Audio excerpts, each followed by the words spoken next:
Hello students, आज हमें करनी है गणित की वर्कशीट नंबर 44 यानी कार्यपत्रक 44 और आज डेट है 14 अक्टूबर 2020। आज की हमारी वर्कशीट का टॉपिक है बेटा एक लंबवृत्तीय शंकु का पृष्ठीय क्षेत्रफल। लास्ट वर्कशीट जो आपने करी थी उसमें आपने सीखा था कि कैसे हम बेलन का आयतन निकाल सकते हैं, यानी लंबवृत्तीय बेलन का आयतन हम किस प्रकार निकालते हैं। आज की वर्कशीट में हमें पढ़ना है शंकु का पृष्ठीय क्षेत्रफल। आज की वर्कशीट को अगर आप हिंदी मीडियम में इसे इंग्लिश मीडियम में देखना चाहते हैं तो डिस्क्रिप्शन बॉक्स में उसका भी लिंक दिया गया, आप उसे वहां से देख सकते हैं। तो चलो शुरू कर लेते हैं आज की वर्कशीट। आज की वर्कशीट में बेटा सबसे पहले आपको यहाँ कुछ आकृतियां बनी हुई नजर आ रही हैं। फर्स्ट है एक आइसक्रीम कोन और एक बर्थडे कैप। दोनों ही उदाहरण हैं जो कि हमारे आसपास हम देख पाते हैं लंबवृत्तीय शंकु के, आइसक्रीम का कोन भी और बर्थडे का कैप भी। इसी प्रकार बेटा अगर आपसे बोला जाए कि लंबवृत्तीय बेलन बना के शंकु की आकृति बना के दिखाइए, बेलन नहीं शंकु की आकृति, तो वो इस प्रकार होगी जैसे कि एक टेंट बनाते हैं आप। जब आप इस आकृति को बनाते हैं तो नीचे के जो हिस्सा है बेटा ये एक वृत्त के आकार का बनता है। तो आपको पता है ना, वृत्त के आकार का अगर कोई आकृति है तो उसका केंद्र भी होगा, केंद्र है तो त्रिज्या भी होगी। तो यह है इसका केंद्र है जिसको बी बिंदु से दर्शाया गया है और सी तक इसकी त्रिज्या है। तो BC जो है यहाँ पर इस जो वृत्त यहाँ पर बन रहा है, बी बिंदु है ये है, सी बिंदु है ये, BC जो है इस वृत्त की त्रिज्या है। तो चलो इसके यहाँ पर लिख देते हैं कि ये त्रिज्या है R, ये है हमारी R त्रिज्या। इसके बाद बेटा ये जो सीधी रेखा खड़ी थी ये किसी शीर्ष से आ रही है, तो इसको हम बोलते हैं शीर्ष। जैसे कि यहाँ लिखा गया, इस बिंदु को हम नाम दे देते हैं A और ये है हमारा इसका शीर्ष, शंकु का शीर्ष। इसके बाद शीर्ष से जब हम इस केंद्र को जोड़ देते हैं बेटा तो एक समकोण त्रिभुज बनता है और इसको हम बोलते हैं हाइट, यानी कि ऊंचाई है जो कि शंकु की हो। अब इस आकृति को थोड़ा समझ लेते हैं। जैसे यहाँ पे लिखा गया है बेटा बिंदु A इस लंबवृत्तीय शंकु का शीर्ष है। अभी मैंने आपको बताया ये इसका शीर्ष है। AB की ऊंचाई, AB इसकी ऊंचाई है, यानी A से लेकर B तक की जो ये रेखाखंड है यह क्या है, ऊंचाई, जिसको हम H से दर्शाते हैं। BC आधार की त्रिज्या कहलाती है। B से लेकर C तक क्या है, त्रिज्या है, और उसको हम स्मॉल r यानी जो अल्फाबेट R होता है, रेडियस का R, उससे दर्शाते हैं। AC इस शंकु की तिर्यक ऊंचाई। अगर आप ध्यान से देख पा रहे हैं बेटा तो यहाँ पर एक समकोण त्रिभुज बन गया है, देख पा रहे हैं ना, यहाँ पर एक समकोण त्रिभुज बन गया है, ये वाला समकोण त्रिभुज देख पा रहे हैं। इस समकोण त्रिभुज में जब हमने लिखा तो ये हमारी H है यानी ऊंचाई है, ये हमारा आधार है जिसको कि समकोण त्रिभुज का आधार, लेकिन इस आकृति में ये क्या है, त्रिज्या है। ठीक है बेटा, और ये जो बची हुई रेखाखंड है, ये जो रेखाखंड है यह रेखाखंड हमारा कहलाता है इस शंकु के लिए तिर्यक ऊंचाई। ठीक है, एक डायग्राम को हम दोबारा समझ लेते हैं किस प्रकार इसको बताया गया है। देखिए यहाँ पे इस आकृति में देखिए बेटा फिर से जो B से लेकर C तक की दूरी है वह दूरी है हमारी त्रिज्या, क्योंकि ये वृत्त की त्रिज्या है जो कि इसके बेस पर यानी आधार पे बन रहा है, शंकु के आधार पे। और के जो ये शीर्ष है बेटा, शीर्ष से लेकर ये जो केंद्र को अगर हम जोड़ देते हैं वृत्त को तो यह होती है ऊंचाई, जिसको कि H से यहाँ दर्शाया गया है। शंकु के पास दो तरीके की ऊंचाई होती है, एक होती है सीधी ऊंचाई जैसे कि H है, और एक होती है तिर्यक ऊंचाई जो टेढ़ी ऊंचाई होती है। जैसे कि आप जानते हैं ना बेटा, जब भी आप एक समकोण त्रिभुज बनाते हैं तो उस समकोण त्रिभुज में एक कर्ण होता है, ये भुजा कर्ण होती है। तो जैसे कि समकोण त्रिभुज में कर्ण होता है वैसे ही इस समकोण त्रिभुज में जो कर्ण रेखा है उस कर्ण रेखा का नाम है तिर्यक ऊंचाई। ठीक है बेटा, अब इसके बाद हम शुरू कर लेते हैं आज का जो हमारा शंकु का पृष्ठीय क्षेत्रफल है वह टॉपिक। आगे के टॉपिक में बेटा हमें बताया गया है कि हम किस प्रकार एक लंबवृत्तीय शंकु का जो क्षेत्रफल है वो ज्ञात कर सकते हैं। इसके लिए यहाँ पर एक क्रियाकलाप यानी कि एक एक्टिविटी दी गई है जिसे कि हम शुरू कर लेते हैं। इस क्रियाकलाप में देखिए बेटा पहला जो बिंदु है, पहला जो यहाँ पर दे रखा है वो क्या दिया गया है कि हमने एक कागज से बने शंकु को उसके शीर्ष के वृत्तीय भाग से सीधा काट दिया। देखिए एक शंकु बना हुआ है, ये शंकु बिल्कुल वैसा ही है जैसे कि एक बर्थडे की कैप होती है। इस बर्थडे की कैप को यहाँ से मैंने इस वाले जो रेखा बनी हुई है ना, इस रेखा से इसको मैंने काट दिया, यहाँ से इसको मैंने काट दिया। तो जब इसको काट के खोल देंगे तो ये आकृति कुछ इस प्रकार हो जाएगी।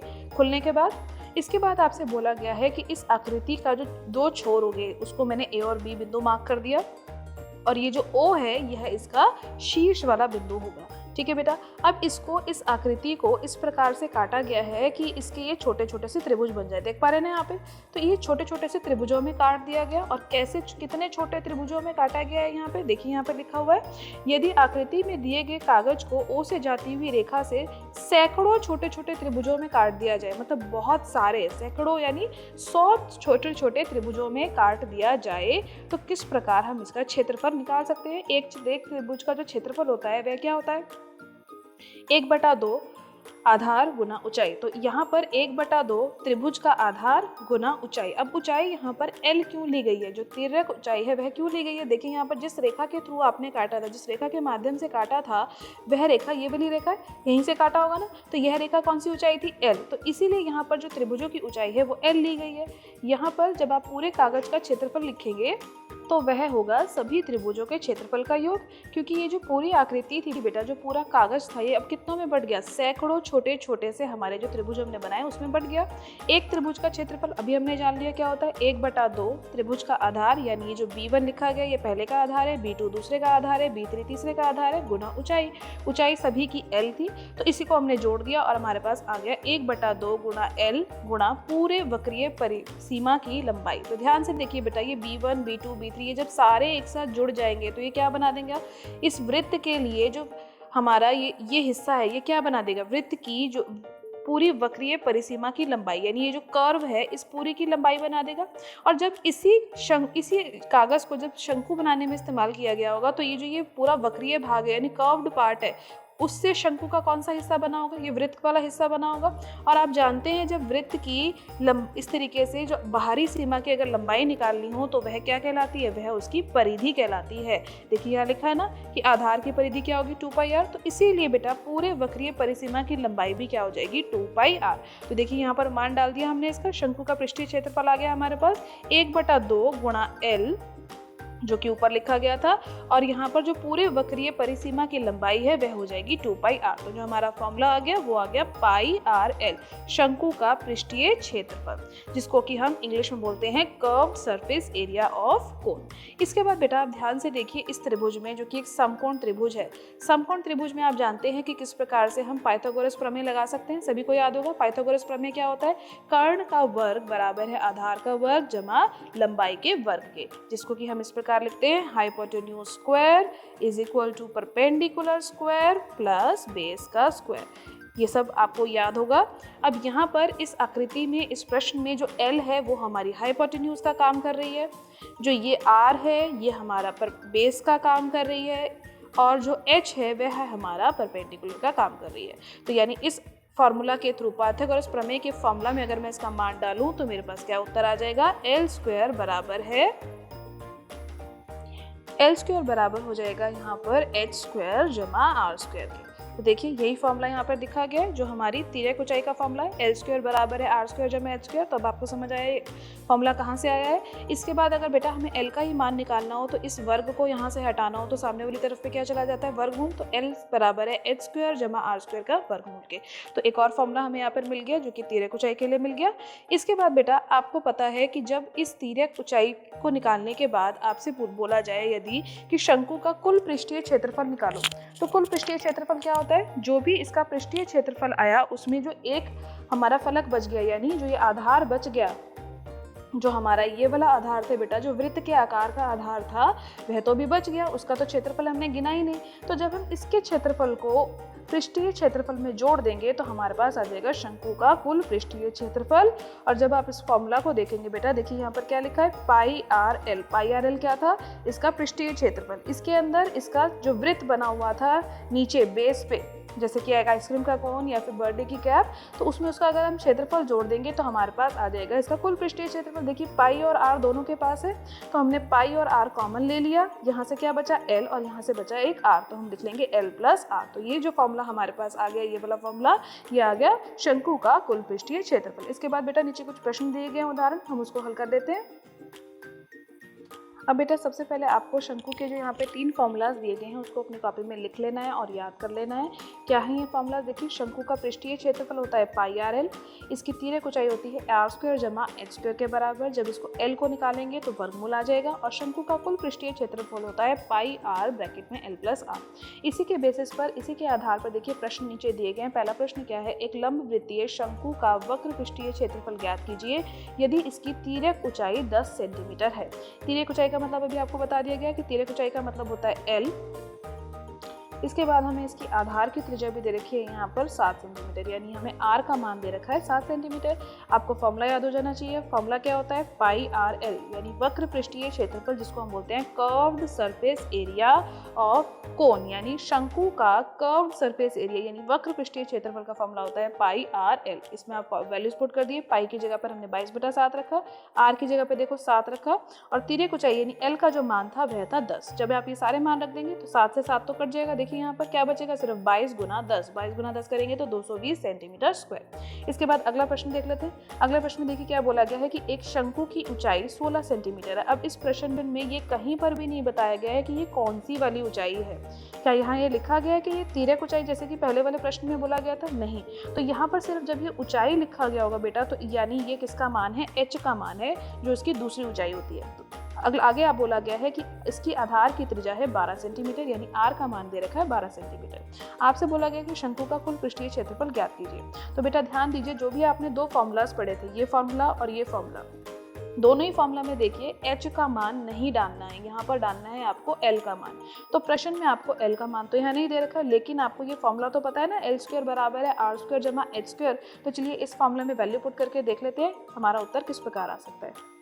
तो देखिए बेटा, यहाँ पर हमने इस फॉर्मूला का इस्तेमाल किया है, एल स्क्वायर बराबर है आर स्क्वायर जमा एच स्क्वायर। आर स्क्वायर की जगह पर आपने मान डाल दिया 12, एच स्क्वायर की जगह पर आपने मान डाल दिया 16 सेंटीमीटर का। जब 12 का वर्ग करेंगे तो 144, 16 का वर्ग करेंगे तो 256, दोनों को जोड़ दीजिए, क्या आ जाएगा 400।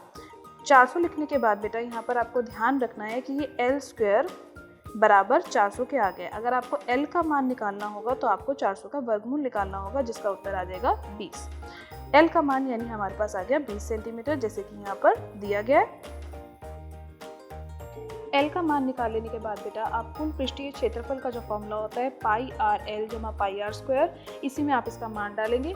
मान डालने पर जब आप हल कर लेंगे तो आपका उत्तर आ जाएगा 1205.76 सेंटीमीटर स्क्वायर। मान डालना बहुत आसान है। जो इसका शॉर्ट फॉर्म है, यानी जो ये वाला फॉर्म है बेटा, pi R bracket L plus R, इसमें आप मान डालिएगा। यहाँ पर इन्होंने इस पूरे में मान डाला, आप इसमें भी मान डालेंगे तो भी यही उत्तर आएगा। देखिए यहाँ पर यही लिखा गया है और आसानी से आप इसको हल कर पाएंगे। इसके बाद हम शुरू कर लेते हैं स्वयं प्रयास कीजिए वाले प्रश्न। देखिए, स्वयं प्रयास कीजिए वाले जो प्रश्न है उसमें पहले प्रश्न में क्या दिया गया है, आपसे बोला गया है कि एक शंकु के आधार का व्यास 10.5 सेंटीमीटर है, यानी जो डी का मान है, डायमीटर जिसको हम व्यास बोलते हैं हिंदी में, वह आपको दे रखा है 10.5 सेंटीमीटर। इसके बाद आपको ज्ञात करना है कि इसकी त्रिज्या कितनी होगी। तो देखिए त्रिज्या हम कैसे निकालते हैं, जो शंकु का व्यास हमें दे रखा है उसी का बटा में मैंने 2 लिख दिया, तो ये मेरी इसकी त्रिज्या आ गई। इसके बाद आपको प्रश्न में बोला गया था कि इसकी तिर्यक ऊंचाई है 10 सेंटीमीटर। तिर्यक ऊंचाई का मतलब बेटा कौन सी ऊंचाई होती है, एल। तो यानी एल का मान हमें दे रखा है 10 सेंटीमीटर। बहुत आसान प्रश्न है। इसके बाद आपसे बोला गया कि इसका पृष्ठीय क्षेत्रफल, वक्र पृष्ठीय क्षेत्रफल ज्ञात कीजिए। तो शंकु के वक्र पृष्ठीय क्षेत्रफल का क्या फॉर्मूला होता है, याद कीजिए, पाई आर एल फॉर्मूला आपने पढ़ा था। तो पाई आर एल फॉर्मूला जो था उसमें मान डाल देते हैं। पाई की जगह पर मैंने डाला 22/7, आर की जगह पर 10.5/2 और एल की जगह पर हमने डाला 10। सबसे पहले आप इसका दशमलव हटा दीजिए, दशमलव ऊपर से हटेगा तो यहाँ नीचे क्या आ जाएगा 10। ये 10 और ये 10 कट जाएंगे। सबसे पहले 2 और 22 भी कट जाएंगे। ये क्या बचेगा बेटा 11, और यहाँ पर जब आप गुणा करेंगे तो आपके पास उत्तर आएगा, जब आप इसको गुणा कर लेंगे तो बेटा आप देख पाएंगे यहाँ 11 बच रहा है और 105/7 बचेगा। तो 7 और 105 को भी आप काट सकते हैं। 7 एकम 7 और 7 के पहाड़े में 105 कहाँ आएगा 15 पे।